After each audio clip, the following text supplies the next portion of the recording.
phambi kwakho Nkosi khona isizwe othema ufike emhlabeni wasidala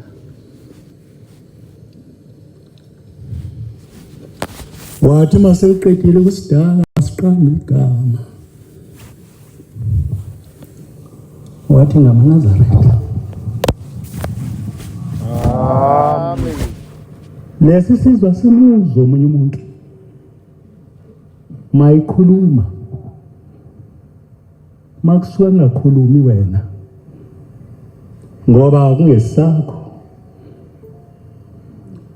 noma ngabe uyicilo kangakanani kodwa kasimuzwa nolimi lwakhe azizwa. Nkosi ngiyakunxusa ukuthi mangiguqile lapha Nkosi ungideli uyadelwa Nkosi umuntu eguqile kanje acabanga ukuthi usakhuluma indaba yakho kanti sekhuluma indaba yakhe. Indaba ayikhulunywa kulesi sizwe osenze samaNazareth eyakho kuphela. Ayikhulunywa umuntu oyindodana yomuntu noyindodana yenkosikazi owake wamithwa izinyanga ezo-9 uyamehlula ukukhuluma kulesi sizwe samaNazareth. Njengoba silapha kwenkosi sibeka indlebe kuthiwa itraffic eza kuwa isuka emjebheni enanda akuhambeki. Uma bungesiyo uThixo ngenze kanjani leyo nto? Silamlele shembe konke esihluphayo wathi mawuphuma uzizweni nasezantsi kwanamadoda afungayo athi shembe nathi uyakhona siyaba khona nathi asihlasela namhlanje lamadoda asenza sibheke eceleni singakuboni wena sesithuka sibheka sengathi khona abanye uNkulunkulu abakungase bebakhona emhlabeni. Sihlasela amadoda amathathu athi uthi mathi asukume athi wena sihlale phansi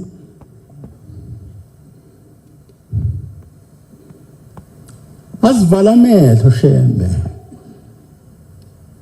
kuthi noma sibuke kalififi ngoba athi azohamba nazo afike lapho uyakhona. Esikubukayo kule mihla namhlanje na kungathi asemathathu azele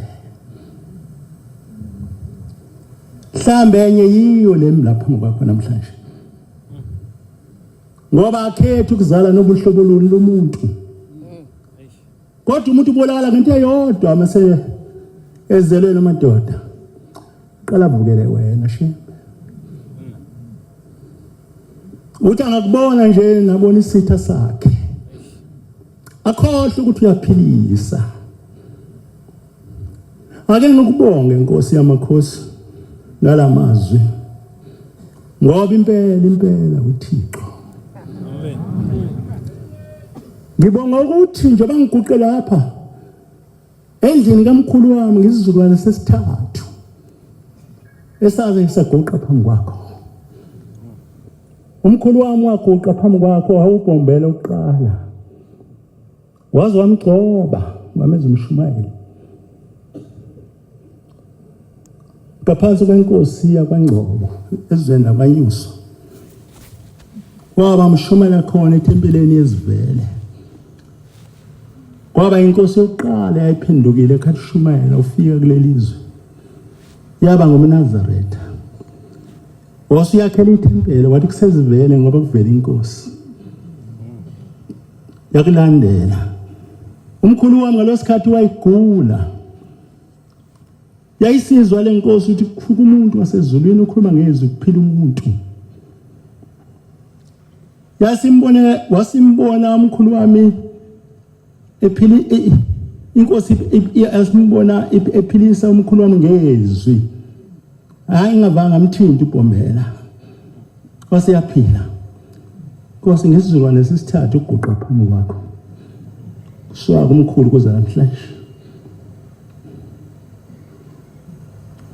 Awukubonanga mina Nkosi uBhombela uqala. Kodwa ngibonile usumbethe inyama esibili nesithathu. Ngizibongela kuloko kodwa. Awungivumelanga ngaduka. Hayi ngoba ngihlakaniphile kunabafowethu abadukayo. Kodwa angivumelanga ngaduka. Wathi mawuqhamuka wathi ngisewuyena uBhombela. Waphinda waqhamuka wathi ngisewuyena uBhombela. Namhlanje ubuye esihlanu Nkosi siyakubonga ukuthi sizwele thina ezala amadoda akubonayo. Umkhulu wethu mekhuluma nathi thina abazukulu bakhe. Athi anibonanga abantu abazukulu bami ndlamthatha kamayekisa. Uthi ehlala imhlathi nyakaza. Bese sithi ha umkhulu kanti kusho ukuthi konke singayazi thina. Ngoba sibonanga ka lendlamthatha ikhuluma ngayo. Kodwa siyakubonga Shembe nyazi lezulu. Ngoba uvumile ukubuya emhlabeni. Sakubona soBhombela futhi wesihlanu. Siyosho nathi singesabe kubantwana bethu. Nithi animbonanga uBhombela wayesebuye wesihlanu emhlabeni. Siyosho njengabo omkhulu bethu baba sitshena kanjalo. Nkosi ngiyabonga ukuguqa phambi kwakho. Angiguqile ngenyama eqinileyo. Ngiguqe ngenyama ebabuthaka kodwa useyivusa wena.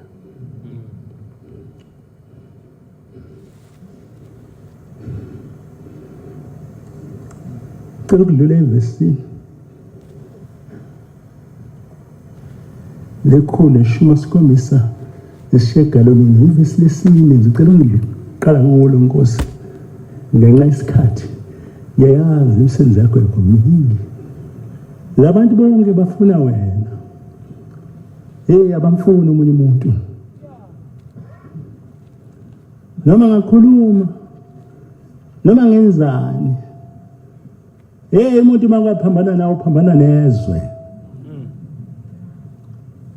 Kujikizwa anuke kulo. Uphambene nawe Shembe ingcele eBhombela sitima samampondo nyazi lwezulu. Amen. Izithelo zoku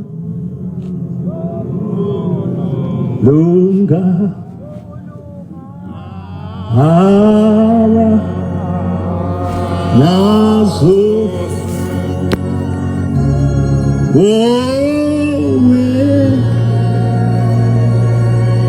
wena baba bazi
Nkosi ngicela lokho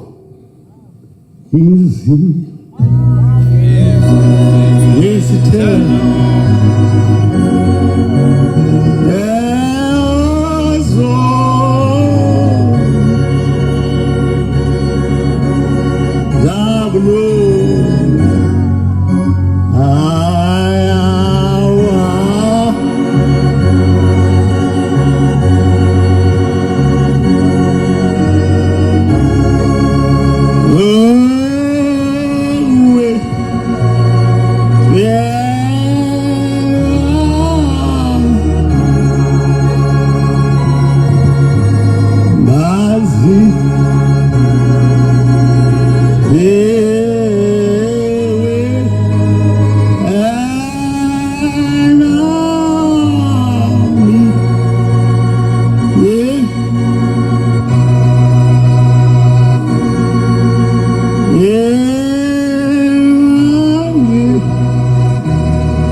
yona yake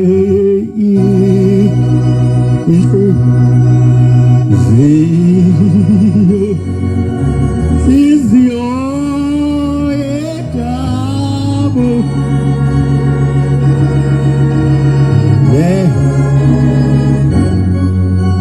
yena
uthi ngemihla yakhe ngaphambili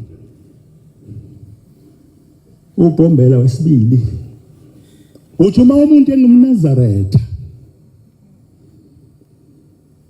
awukhuma phambi kwethu sibafana balesonto uthi uma umuntu engumNazareth efaka ingubo emhlophe avuke ekseni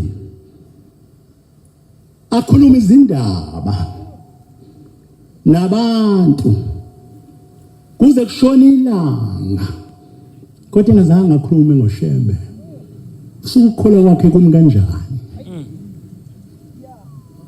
angiphinde futhi uthi uma umuntu engumNazareth Ngene emanzini wabhabhadiswa. Wafaka umoya wakho. Kodwa avuka ekuseni. Usho ke le ndaba yashiwo emhleni esibili. Yaphiwa phisho wena emhleni esithathu inyanga izulu. Endaweni embili ngokwehlukana. Uthi umuntu bamaNazareth avuka ekuseni akhuluma indaba zabantu basemhlabeni. Aphikisane nabo, aqabane nabo. Abe nenkani nabo. Kodwa akakhuluma kanye indaba kaShembe kuze kushona ilanga. Usokukhola kwakhe kumi kanjani? Lo mu.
Awungihlebele ubani ozoya khona. Ngeni khona nasi. Salaba ingcwele kodwa. Usho ezulwini lakhe. Lathi ka muye uNkulunkulu wavela ezulwini bamaNazaretha. Ongishembe wachaza izulu avela kulo. uJesu azange akhuluma ngezulu avela kulo. Noma sebathunya bazange bakhuluma ngezulu. Muye uNkulunkulu wavela ezulwini ongishembe. Wathi umuzi wamaNazaretha lapha siyakhona ukhazimula ngaphezulu kwelanga nenyanga. Amen. Wachaza izulu. Kulezulu alungisela amaNazaretha liyakhazimula ngaphezulu kwelanga nenyanga. Uyazi abelungu babakho ugesi bakhanya kakhulu emhlabeni kodwa badlula ilanga. Ayikho into angayibona emhlabeni ekhazimula ngaphezulu kwelanga nenyanga. Kodwa uthi Shembe uBhombela uthi lezulu mina enginisa kulothi khazimula ngaphezulu kwelanga nenyanga. Kodwa kuthi lo muzo siyakungena isono. Pho kuzofika bani khona? Ngoba uhleli yedwa. Sisize Nkosi usithande. Amen. Noma lamadoda esibhekisa eceleni sithande. Ngoba uthando lwakho lemfaka umuntu nangentunja enalithi. Sikhumbula ukuthi sake sagoqa nje Nkosi phambi kwakho. Bese ngeke Nkosi ukholwa kwethu akukho. Ngeke kukhunjele lutho ngakho. Kodwa ukhumbula ukuthi nje wathi uhlele epulpit ebuhleni sagoqa phambi kwakho. Amen. Sakubabaza sathi uyingcwele. Amen. Futhi incwadi yabaseKorinte 13 verse 1 to 10. Uzoshishisela yona. Korinte bokuqala. Lesibani uzigcinela indimeni ka10. Mangizwe izwi lakho. Wena menziwa.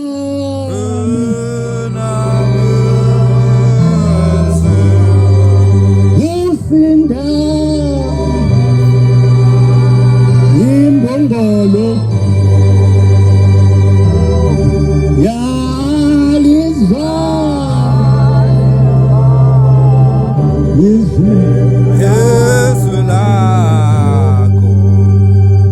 Nazareth ingcwele. Nazareth. Musa umulaki.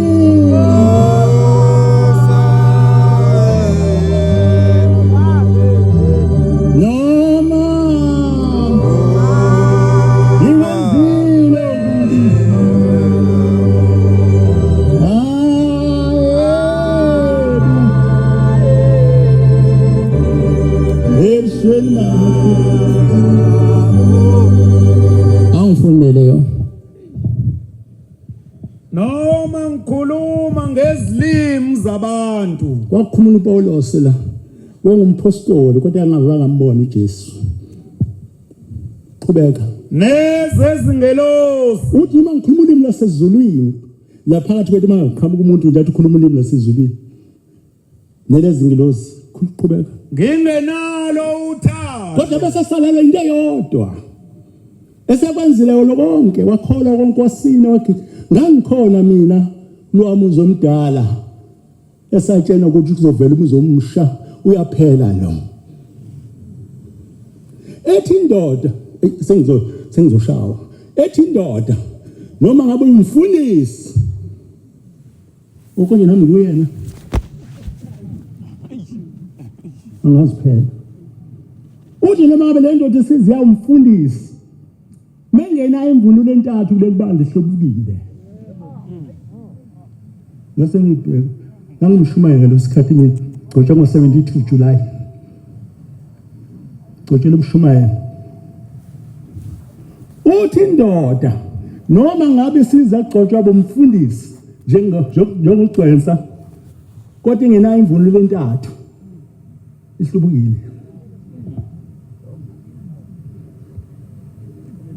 waseyichaza le mvunulo awungajabula ngoba abazali bami babengithole khona kuleli bandla bangithungela isikotshi esibovu ngasina ngaso bangithole lo mshobela kade sihlabelela nje ngangisina noyise mina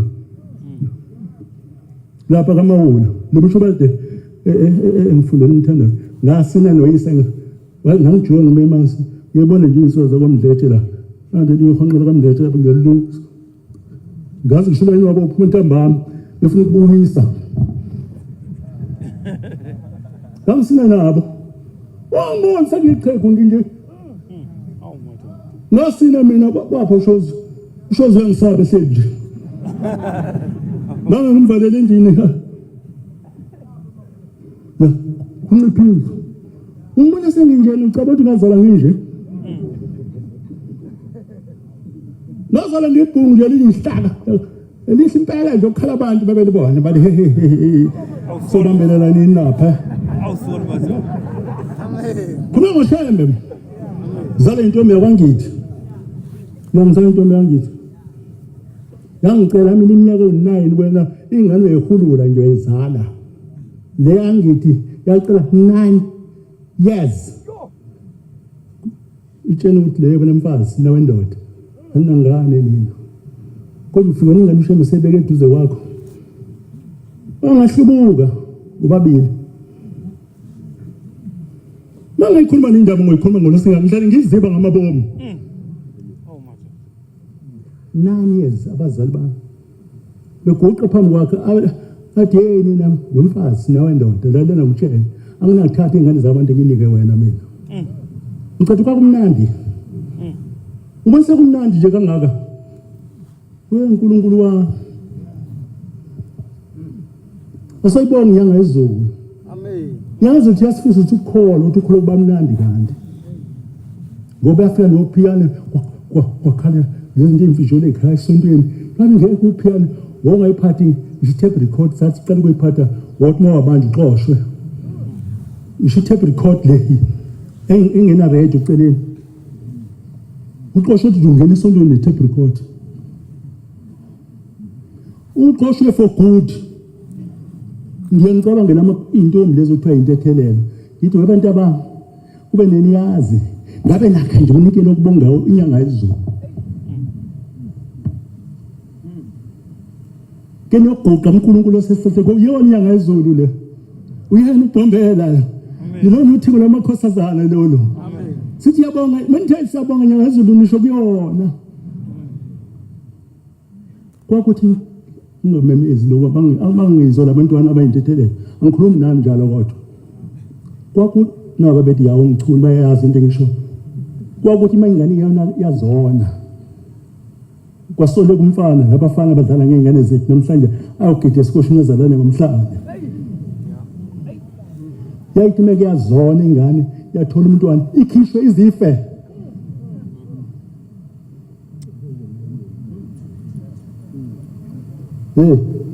noma ngathi ngithule ngizokhuluma phela nginika ushembe unyazi bezulu ikhishwe yafika inyanga yezulu inkosi yomusa nothando yathi hawu labantwana abazenzanga baba nje zikhona igebengu lemva kwami khona amahuza lemva kwami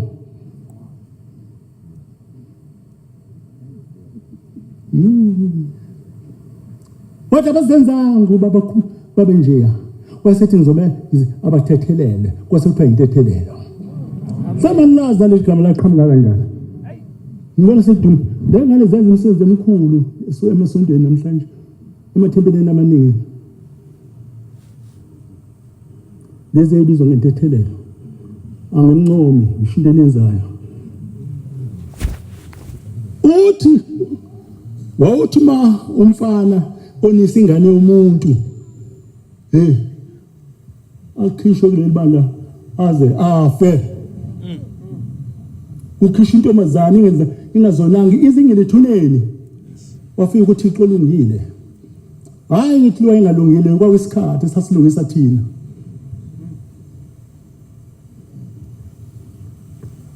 kwaze kwamnandi isikhathini sakho Bhombela usuke wesihlala emhlabeni nokwesine nokwesithathu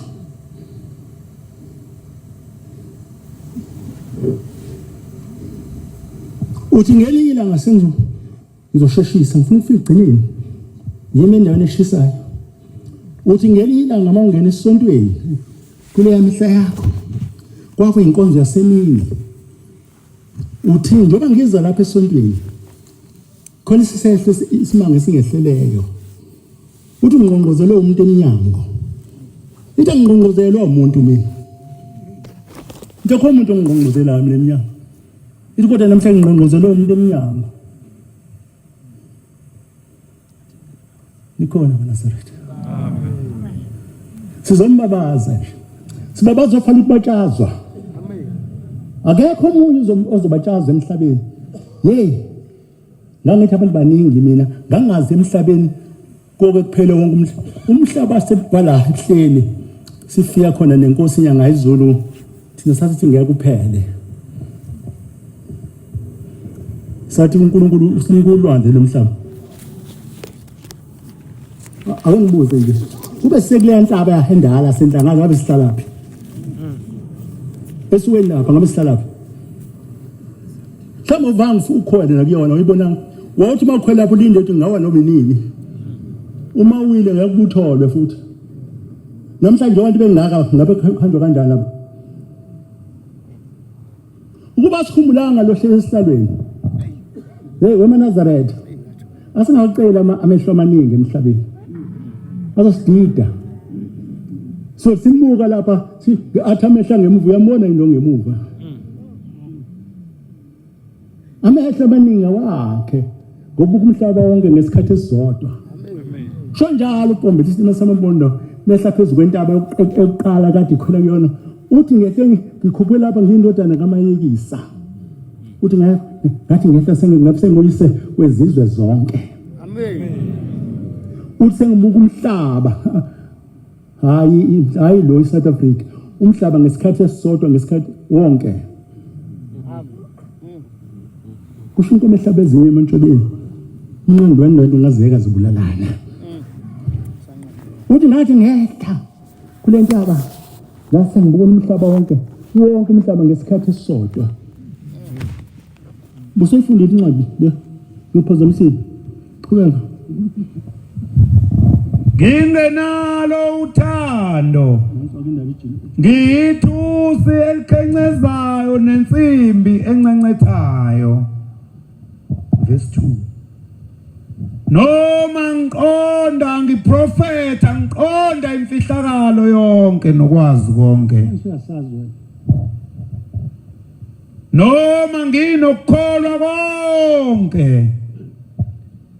kokuba ngisuse izintaba lokukholwa kuyishaya isifuba ngingenalo uthando angiyinto yalutho verse 3 noma nginika konke enginakho ngibabele abampofu ukudla noma nginikela umzimba wami ushiswe ngingenalo uthando kungengisize.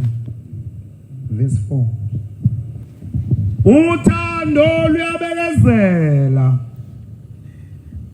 lumnene, uthando alunamona, uthando aluzidumisi, aluzikhukhumezi. Verse 5. Alwenzi okungafanele, aluzifuneli okwalo, alunalulaka, aludlinzekeli okubi. Angithinti wabina. Verse 6. Aluthokozi ngokungalungile, kepha luthokoza ngesiminya. Verse 7.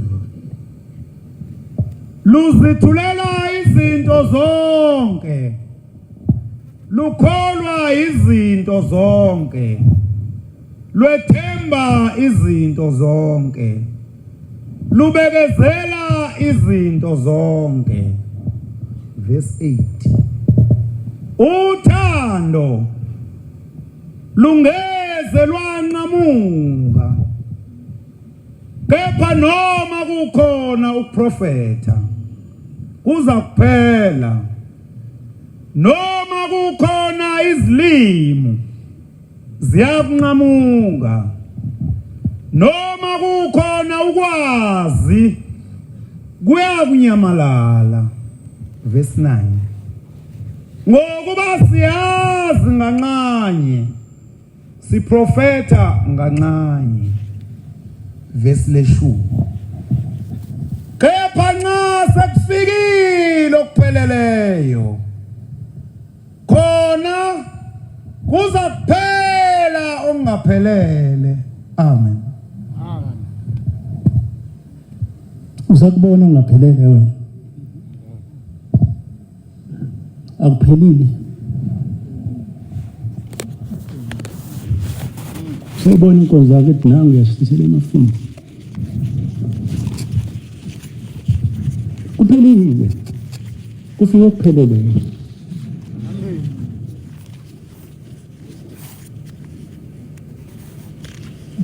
Uqedile mshumane. Uthi ngizomntu engqongqoze eminyango. Sengiza lapha esontweni. Uthi ngase ngithi ngena. Ithi lo muntu wangaze wangena.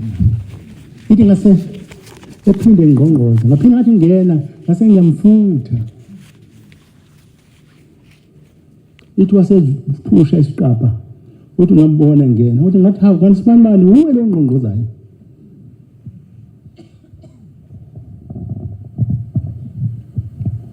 Nikhona bamaNazareth. Uthi na inkosi angisiyena lo sibanibani umshoyo. Kodwa ngilo moya wathi mhlawumbe umbhabhadisa ufaka kuye. Ngilo moya wathi meguqa ethempeleni lasebuhleni wathi ngiyekhetha inkosi yamaNazareth. Wabusufaka kuye. Uthi pho kwenze njani? Uthi inkosi lo muntu ongifaka kuye uyangibona ukuthi ngizacela kanjani? Lo muntu kakholwa. Wayekhohlisa ibandla methu ukhetha uBaNazareth. Uthi indaba zakhe ayikhulumayo ayikhuluma indaba yakho. Uma ngayikhuluma indaba zabantu usekuseni kuze kushone ilanga. Ungayikhulumanga indaba kaShembe. Ithi inkosi ukukholwa kwakho kumi kanjani? Ithi ke lo muntu wasezulwini akayikhuluma indaba yakho. Ithi mina ngidla indaba yakho.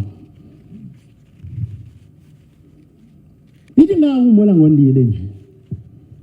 Ngokukhuluma ezinye indaba. Uthi ukhuluma indaba zokucabana. Ukhuluma indaba zenzondo. Ukhuluma indaba zabantu angabafuni. Nangabaphiwe. Abantu baphisana namhlanje angiphiwe mina. Kulunga. Izithelo.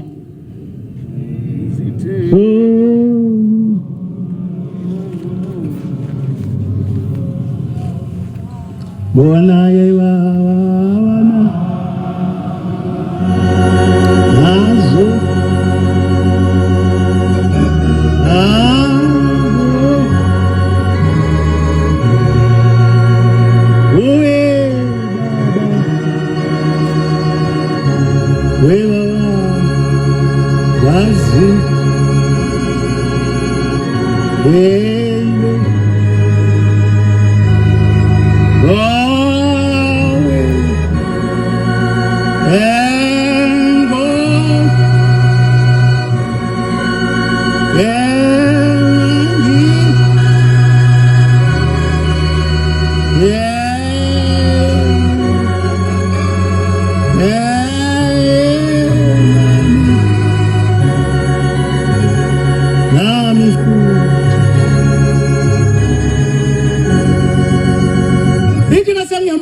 lo muntu wathi ufuna ukwenza njani manje?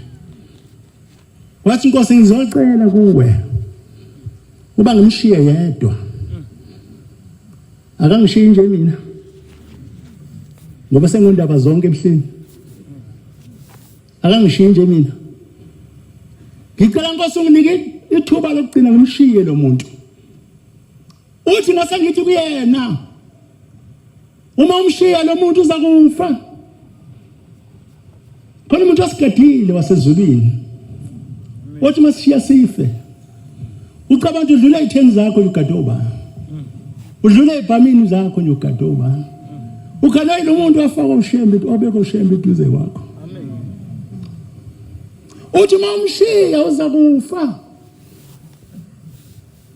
Wathi ngisize Nkosi ngizomshiya. Uthi asengisho ngathi kulungile ngizombiza ngimtshene ukuthi aziphethe kahle. Akasamkhonza ushembe. Sekhonza iThixo. Sekhonza ushembe ongavele ezulwini. Weyindaba. Kuba lesingenile nje kuJuly. Sikhodliwe ukuthi ushembe ukhona onginyazo lezulu. Ngeke ngaba nenhlanhla mina kulo July. Ngiyabonga Jehova. Kwakulusina. Ngasondela lapha ngaphakathi. Angisazi ukuthi kwakwenze njani. Ngase ngizuza inhlanhla. Uthi ubaba kimi wemfundisi. Uyayazi into ngiyakhala ebuhleni. Ngithi mina Nkosi ngiyangizwe kodwa angaze ngiyibone. Uthi hawu akwazi uyibona. Wena usukayibona wena. Thena usesebona nami angaze ngiyibone. Uthi ngiyakhinda la ebuhleni.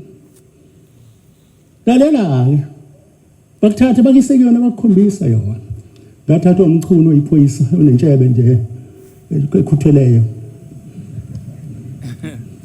Wangisa kule ndlu afike ngayibuka. Mangifika kule ndlu ngiyayibuka. Ngibona umuntu obeka iblocks ngithi ngiyambheka. Anayo leminyaka engicabanga ukuthi ufanele banayo. Ngase ngiyambuza ukuthi wena umthetho wakho uzele yini? Ngiyasaba ngokubuza umuntu ngimqonde kodwa ngamqonda lo. Angaze ngibe isiqhwaga njalo mina. Into engavanye ngiyenze uqhwaga. Ngikhuluma nje ubone ngikhulume kahle. Sorry. Ungazi ukumela ngaphandle. Khona indoda la yayithi mayishumayela la ithi ngizonishaya ngemoli tshesi yami mina. Ngicela uthi ngwele inkosazana. Engivese ngithi hawu shembe. Thina wenkosi yami uzosibhoqoza isiqede. Iphi namhlanje? Bashaya kwelizwe. Ya, angisho ukuthi bani ningangisho ningibhala. Angibhali ngilala khona. Anibhale izinto ezinhle ezenza ushembe unyaze ebuhleni. Labo TikTok. Labo WhatsApp. Social network. Hayi, awuyikhiphi ezenza unyazi efanele ukuduyisa umhlaba wonke. Kodwa nje ngoba kwenzeka into embi la, hayi ngithola sigcwele la kwisolezi nakwamanye amaphepha. Inhloso yini? Khona inhloso kodwa isuke lapho. Kodwa sazi isuke yini. Usethi ke hamba uyibona ungahambi ungayibonanga. kusho uThixo hlele esihlalweni upombela wesihlanu. Amen. Ukhona bamaNazareth. Amen. Hayi, noma ngavuma simthande. Amen. Noma sinesona simthande. Amen. Bese ngeke sisihlude isono thina, ngicabanga ukuthi sazalwa naso esusila kanjani. Kodwa sivele sesikhethe ukumthanda. Singahamba abazenzisi. Umzenzisi wenza into kanenzi yona. Ngezwe ngokhaya mina wakangema. Wedriver inkosi inyanga izulu. Udriver ngithi wawoqala nobesibili khaya ngema. Uthi wemfundisi ngithe ngihamba nenkosi inyanga izulu ngiqhamuka lapha kwaMawula. Yayiqhamuka khona ize phambili. Phela thina azibahanga saphume nje phambili. Kwagcina kwenzeka izinto ezimbi. Wayesethi uNkulunkulu ngeke ngilihlalele into nje. Ngomuzi kaNkulunkulu singcosiwe. Wasephuma nathi ezala. Ngiyakhumbula mina hlabelela yonke indawo hlabela ingoma ethi vula amasango akuba nisingene. Ithi 1 man 06. Yona. Ethi bahlabele izilonga umhla isiyangena kuphakame mhla ka3. Sakhumbula na yayithi mhla ka3 siyangena. Kusho umthento ohlabisa umdala ungalazindo ayilingani. Esiyangena kwakuthiwa mhla ka3 ehamba etshela umhlaba wonke livula amasango. Bahlabelela ingoma yodwa. Mhlawumbe umthento ohlabisa umdala emihlabisa mina. Uzokusiza mina ngangikhona. Uzokunika amahala impahla. Jesus ngangikhonelani. Ngangisheshe ngazalwa. Akusona isono ngingangikhonelani. Iqhubisa indaba ezitha. Sathi ngithile emva kwenkosi. Ngangithishe ngazalwa nje ngaba khona. Ungangiboni ngicabanga ukuthi ngifika namhlanje emhlabeni njengawe. Angifiki namhlanje. Uma mina ngagcotshwa ngo-1970.